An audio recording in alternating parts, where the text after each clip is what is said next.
Perang melawan teroris berlanjut. Abu Rara, penusuk Wiranto, akhirnya didakwa hukuman mati. Ada peribahasa mengatakan, semakin tinggi pohon, maka akan semakin kencang diterpa angin. Artinya, semakin tinggi kedudukan atau jabatan yang berhasil diraih seseorang, maka semakin besar pula cobaan yang dihadapinya. Contohnya saja yang terjadi pada ex-Menko Polhukam yang saat ini menjabat sebagai Ketua Dewan Pertimbangan Presiden atau One Team Press, Wiranto. Pak Wir, orang memanggilnya, dapat dikatakan memiliki karir yang cemerlang semasa berdinas di militer.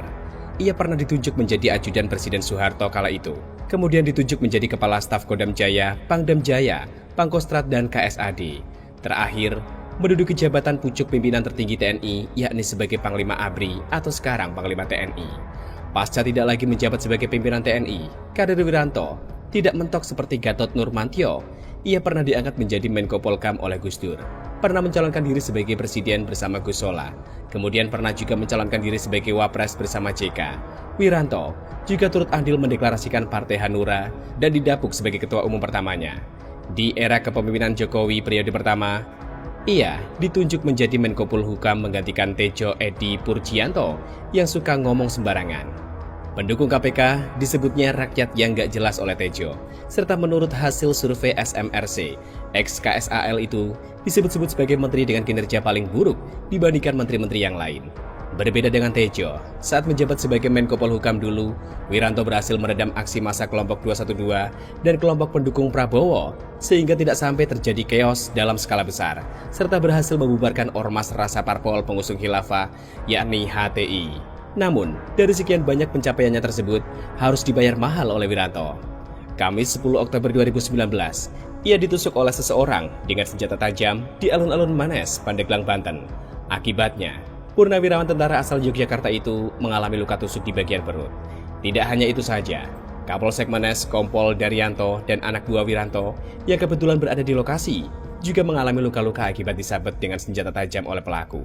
Diketahui, pelaku penusukan pejabat negara itu bernama Syahril Alamsyah alias Abu Rara bersama istrinya Fitri Andriana.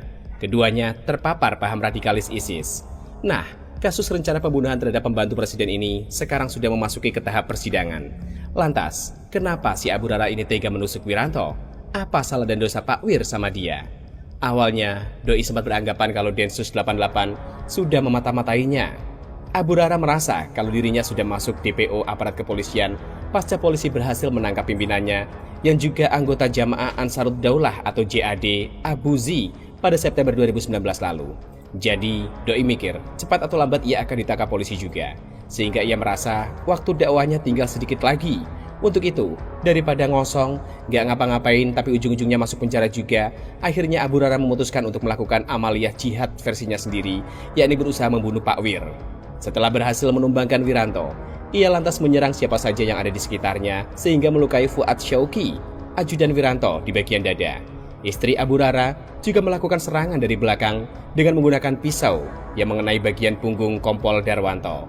Fakta menarik lainnya yang berhasil diungkap polisi terkait penusukan ini adalah pelaku sempat latihan fisik terlebih dahulu sebelum melakukan aksi bejatnya, yakni berupa latihan memanah dan menusuk-nusuk.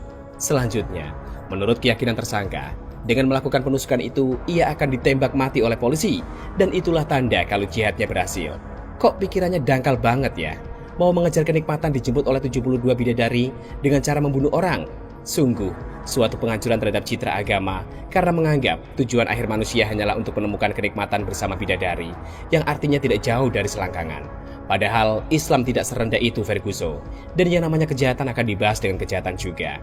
JPU akhirnya menuntut Abu Rara ini pakai Undang-Undang Pemberantasan Tindak Pidana Teroris dengan ancaman pidana hukuman mati. Modiar, akhirnya Doi mengikuti jejak Bahar bin Smith juga, yakni membusuk di penjara. Artikel ini ditulis oleh Ferry Padli, dilansir dari Shiword.com.